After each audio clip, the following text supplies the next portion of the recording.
directly at the program. They just they take a non-duality, or let's say a message of not two, like from Advaita Vedanta or Chan Buddhism. At least that's what I've touched, or what's worked for me best. Of course, with the program, but that's kind of what we touch on here. So maybe I'll just take a reading from the big book and we'll go along from there. So if you're in other 12-step programs, I have only been to one CA meeting, otherwise it's all AA for me. But I'm pretty sure it's all just variations of this same book. Some of the words are changed just to meet the different programs, but it's very similar. And if you're not in recovery or 12-step programs, it's okay, because we suffer from the same malady in many ways. Yeah. Okay, I'm going to take something from page 62 of the big book here. I'll read the whole paragraph and then we'll go through. So our troubles, we think, are basically of our own making. They arise out of ourselves, and the alcoholic is an extreme example of self-will run riot, though he doesn't usually think so. Above everything, we alcoholics must be rid of this selfishness. We must, or it kills us. God makes that possible, and there often seems no way of entirely getting rid of himself without God's aid. Many of us had moral and philosophical convictions galore, but we could not live up to them even though we would have liked to. Neither could we reduce our self-centeredness much by wishing or trying on our own power. We had to have God's help. This is a great paragraph to me that highlights this program. So I'm going to go from the start. So our troubles, we think, are basically of our own making. This highlights something quite important, but in these talks, it's seen a little bit differently in a way. Our troubles, we think, are of our own making. So self-reliance is what has defeated us, yes? It is relying on self, let's say the mental system, or relying on J, is what defeated this life. So our troubles, we think, are basically of our own making. If you're identified as self, then there's a sense of being the doer of this body and brain, and in that case, the language would be that I'm making my own trouble. The thing about the program is, it's really our reliance on self, which is causing our troubles. Meaning the source of our troubles is a reliance on self, or listening to the mental system and then just going with it, being driven by self, driven by 100 forms of self, let's say. Driven by 100 forms of fear is the language from the book, but by 100 forms of self. So really, our reliance on self is what is making our troubles. So you are of the infinite. Self is of the finite. What comes and goes is finite, which would be self, yes? Relying on that is the source of our troubles. So I feel it's important to put in the spotlight what's causing our troubles, being self. Our reliance from before self, the infinite comes to identify with the finite, and then there is the troubles, So our troubles, we think, are of our own making. I think the mental system is causing the troubles. You're not doing that mental system. That's a conditioned mental system.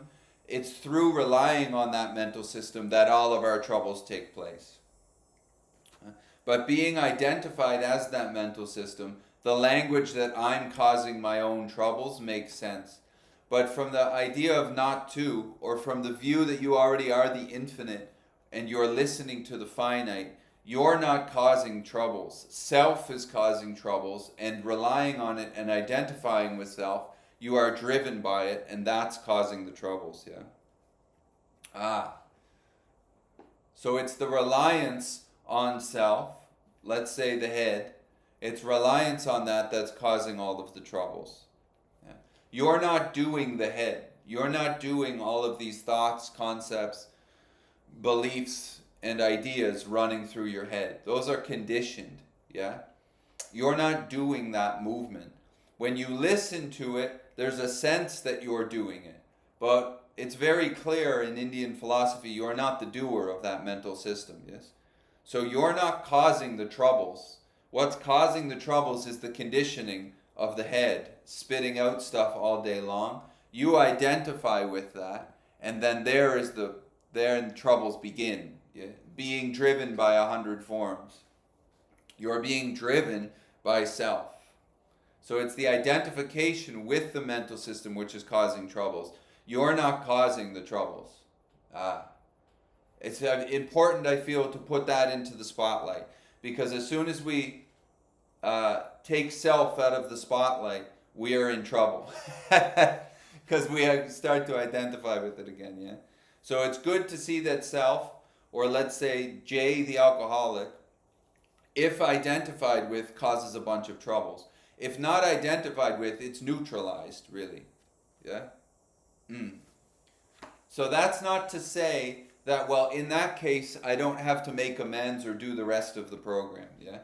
Because this amends still need to be made, because self needs to be cleaned up in many ways.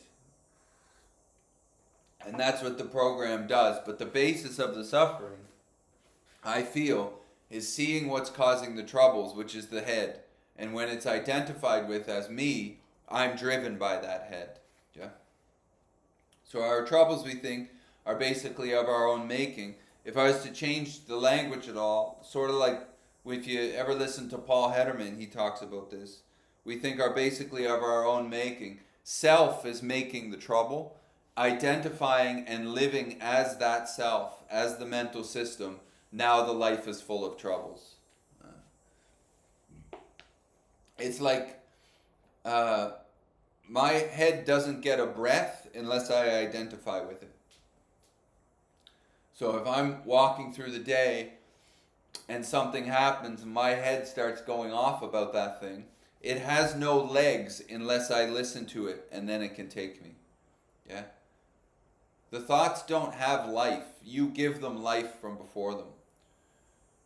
So self, which presents through the mental, yes, if you identify with it, you give it tons of life.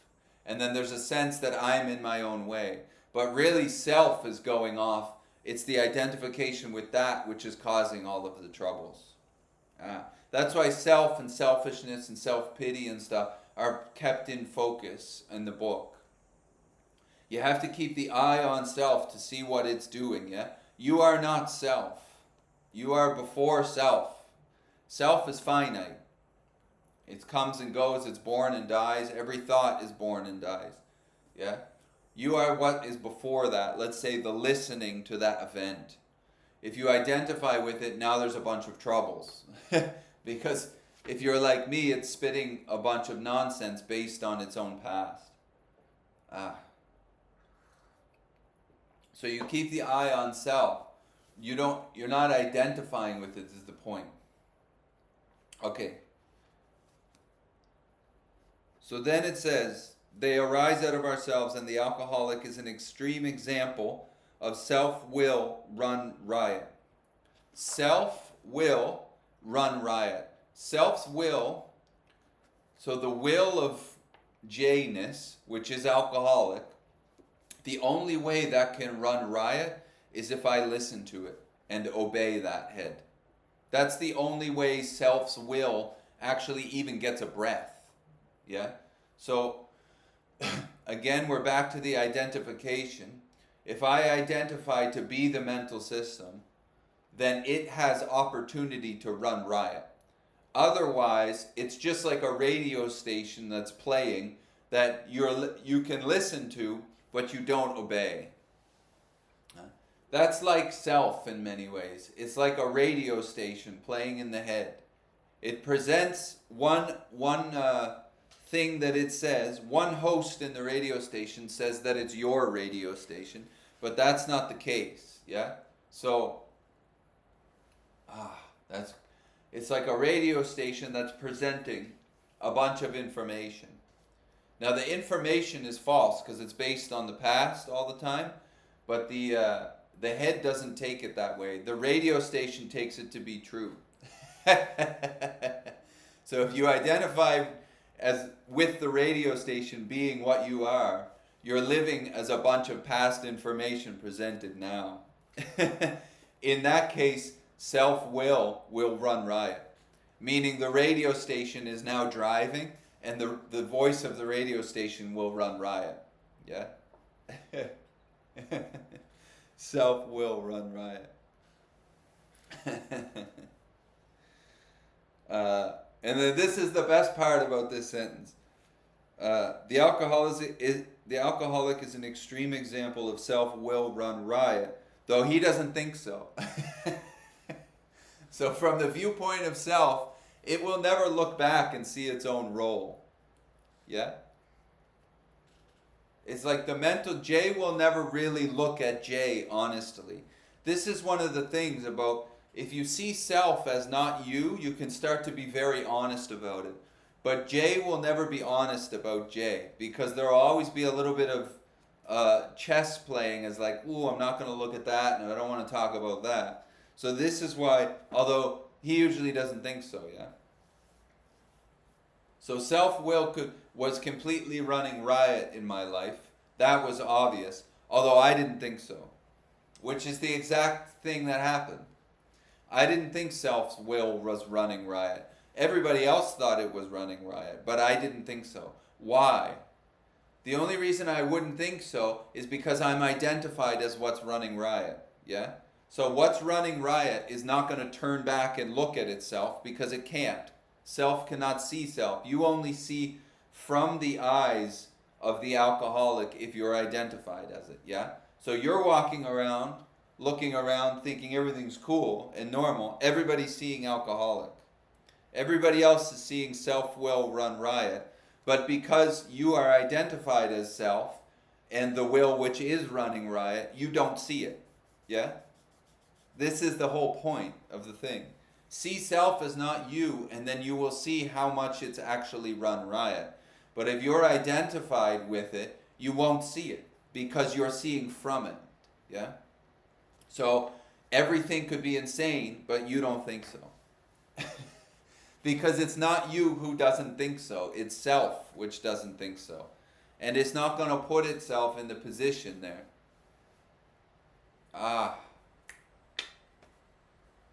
That's really nice. So the alcoholic is an extreme example of self-will run riot because I'm obeying self if I'm in active alcoholism. I'm obeying it. Yeah? Active alcoholism being living as self, not just drinking. If I'm obeying it, then it's going to run riot. Yeah? I give it the life. But I wouldn't think so. Yeah? And then it says, above everything, we alcoholics must be rid of this selfishness. We must, or it kills us. You could say, above everything, we humans must be rid of this selfishness. Now the thing about this is that J cannot get rid of selfishness because J is a self-centered system. The mental system is always thinking about itself or from itself. Not because it's broken, that's all it can do, yeah? So the relative sense of individuality, which is J, can only think from itself or about itself because that's its mechanism. That's how the body stays alive in this world. It's not doing anything wrong. So the idea that J is going to get rid of selfishness is selfishness. The idea that I'm not J would be getting rid of selfishness by not obeying it or not identifying with it. When it's not identified with, you're rid of it, really. Yeah? But J is still operating under a self-centered base. Although when it's not identified with, the self-centeredness is turned down a lot. Yeah? So the self-centeredness of don't walk in front of the car still operates, yeah? But the self-centeredness of I'm going to do anything to anybody else to get what I want, that is nixed. So J does not become non-self-centered. Hannah does not become not self-centered. Jen does not become not self-centered. Yeah? Being rid of the selfishness would be seeing that you're not self. And by doing this, sitting back into the open space of awareness or whatever you are, whatever we are, and then the selfishness in a way is like the volume's turned way down, or it's put into balance, let's say. All right. So then it says, we alcoholics must be rid of this selfishness. We must, or it kills us. We must be rid of the identification with the selfish system, or it will kill us. And if you're in the program, then you already know that. Yeah? If I identify with the selfish system, it's going to put me in the same position that it's always put me in, which in my case would be very depressed, and then drunk, and then suicidal. It's just, that's happened so much time. I don't need to do any more research on this, because it's happened so much, yeah? So this is why it will kill us. The other reason is because self doesn't change that much. The conditioning of the mental system is conditioned. You're not doing that. You're not doing what self is presenting, yeah? You're not doing what the head is presenting to you. That's conditioned. So it's not going to change that much. So if you keep identifying with it, it's going to keep selling you the same thing. The program to me is not about changing J. It's about quitting J, pretty much. And then J is balanced out. Yeah. So then it says, we must or it kills us. God makes that possible. The whole thing about the higher power to me is you move reliance on something else, you move it away from your mental system. Not your mental system, but the mental system. No? Faith leaves self and it goes to something higher. The movement to some higher power is not relying on self anymore. Yeah? The less reliance on self, the less identification with self, and then things are possible. Like I can live not so selfishly. That to me is the role of the higher power in the most part. It's a removal of faith from individuality and it's put into the infinite.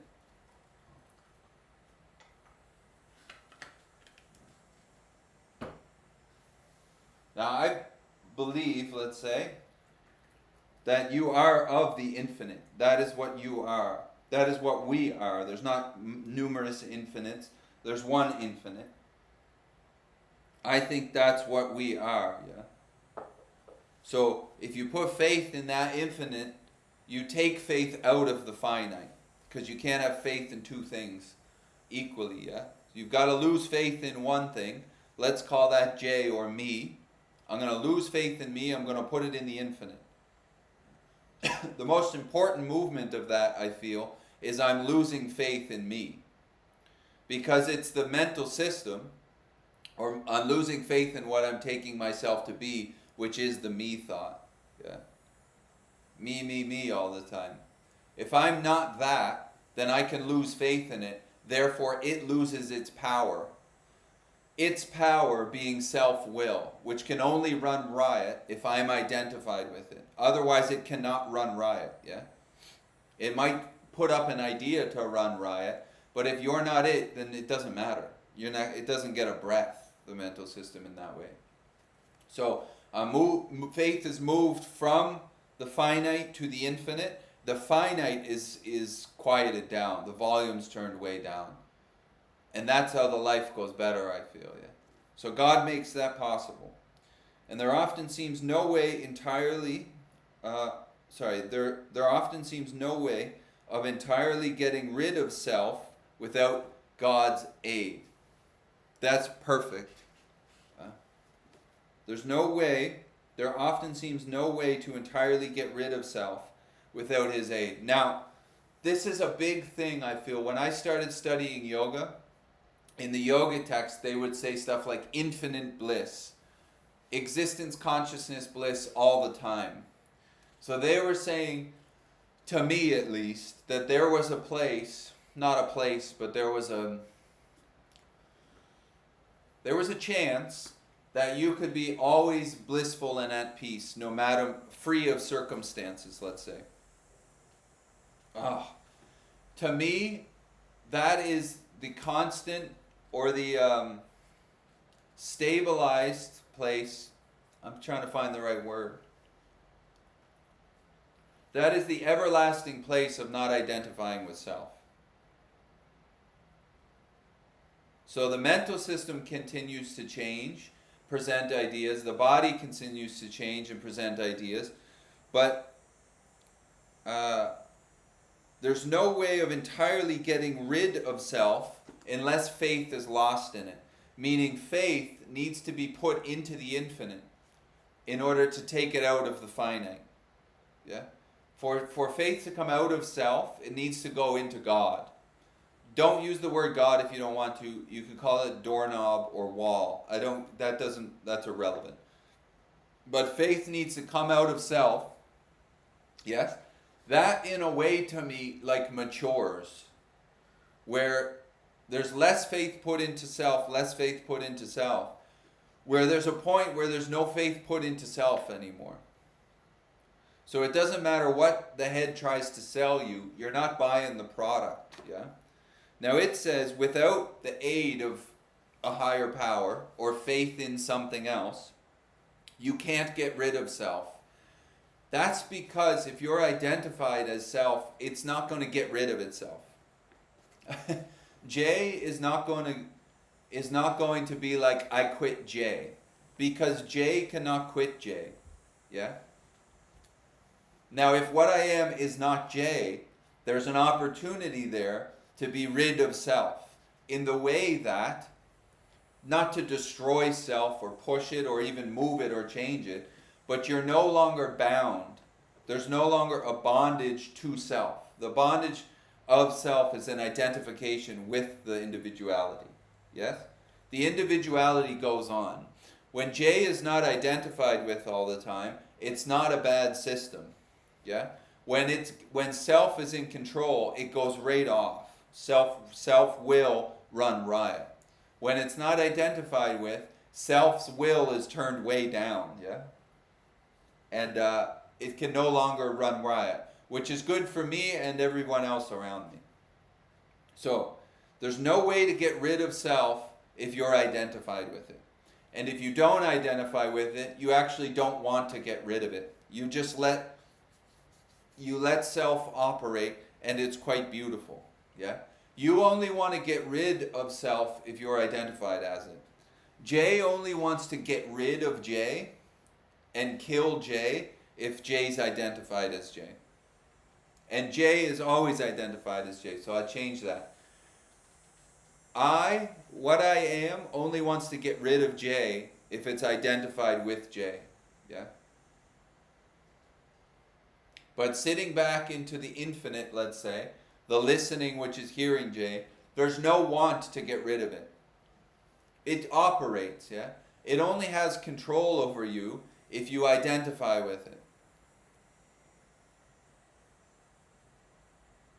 Yeah, maybe that's the best way to say that today, at least. So essentially, if you're identified as self, you can't get rid of it because you're identified as it. If being identified as something is the most faith you can put into something, yeah? If you see self as not what you are, there's no more identifying with it, and then in a way you're rid of self. Interesting. There often seems no way of entirely getting rid of self without his aid. Many of us had moral and philosophical convictions galore, but we could not live up to them even though we would have liked to. That is exactly my experience. Many of us had moral and philosophical convictions galore. I tried that through yoga and Buddhism. I tried to take J and make it a philosophically beautiful, compassionate, non-judgmental thing, and that failed completely because I'm not doing the self. Yeah.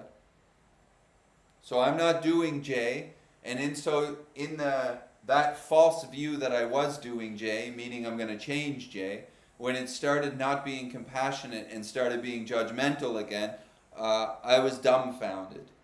Yeah? Because I tried to have moral and philosophical convictions, and I thought if I just stuck to those all the time, self would change. It would become infinitely compassionate and free. Now that didn't happen. Yeah. So it says, many of us had moral and philosophical convictions galore, but we could not live up to them, even though we would have liked to. If you're identified as the head, you can't live up to those ideas. Compassion is a quality of the infinite. It comes through the individual if you're identified or you sit back into what you already are, which is the infinite. Then the individual becomes compassionate, let's say. But the individual self, or the sense of individuality, is inherently not that compassionate because it's a dualistic system. It's self-centered, yeah. J is self-centered, and that self-centeredness, if it's going to be compassionate, like it says in the book, when we were being kind, was that not a form of self-seeking? Well, a lot of times back when I was doing this, when I was being compassionate, it was completely a form of self-seeking. Yeah, I was being compassionate so that you would see me as a compassionate person. What is that but self-seeking? That was the head completely self-seeking, self-centered, infinitely. I thought it was going to not be that way. That was wrong, obviously. That was an incorrect assumption. So it doesn't matter how many moral and philosophical convictions we have. If you're identified as the head, it's going to keep doing the same thing because it's conditioned. It's going to keep thinking from a dualistic standpoint, self-centered point of view. There's nothing wrong with that, but when you identify with it, it goes off. It gets too powerful, or it thinks it's too powerful, and the head starts to play God. Yeah. So we can't live up to these philosophical convictions and these moral convictions because you're not doing the mental system. So the idea that I'm going to follow Buddhism and then I'm going to become super compassionate, that's a false idea to start with. It's not that I failed. Self failed at doing that because it can't do that. It's a self-centered system. Yeah. The program is not about purifying self. It's a loss of faith in self. In that loss of faith, maybe something gets purified. But I doubt it, yeah? Because self still swears and whatever. So to be free from self would be to not identify with it.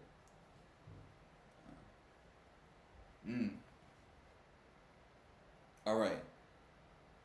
Neither could we reduce our self-centeredness much by wishing or trying on our own power.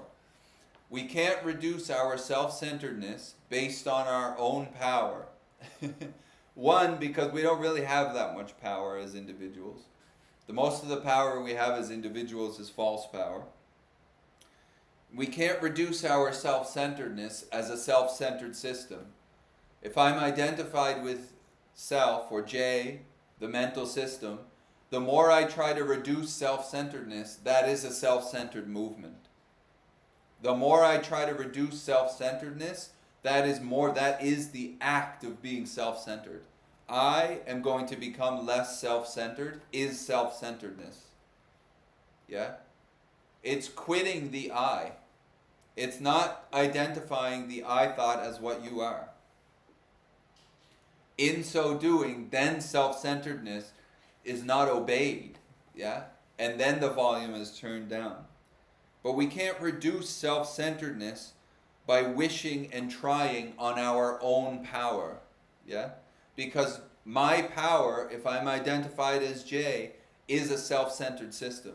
So the more I try to get out of it, the more into it I am, you see?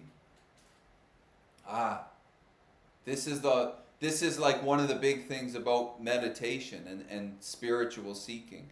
The more you try to get out of self, the more it puts you into self. Because the getting out of self is self-centeredness, yeah? You're identifying more and more with the self-centered system.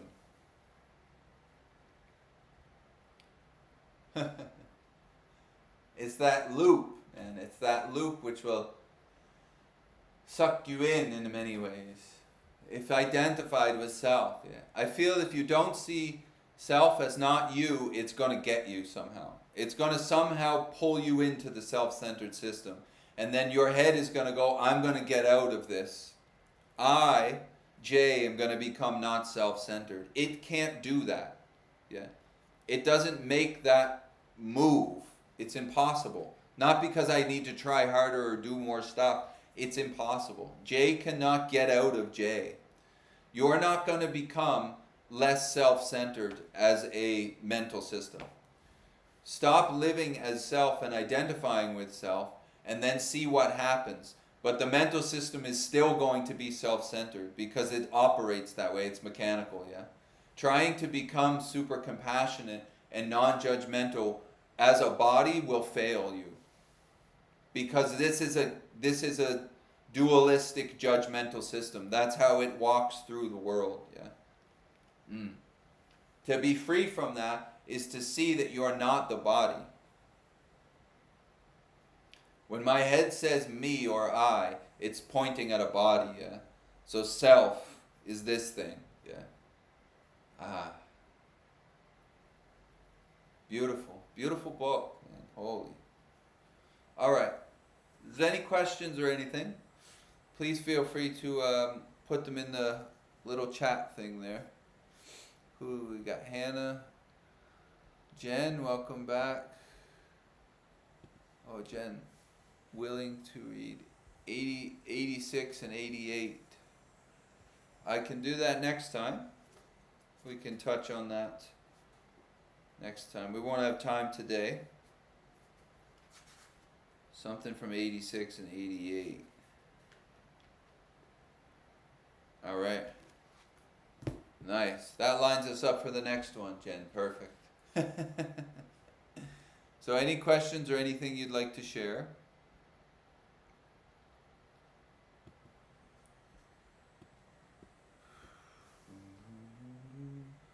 Noni's back. Nice.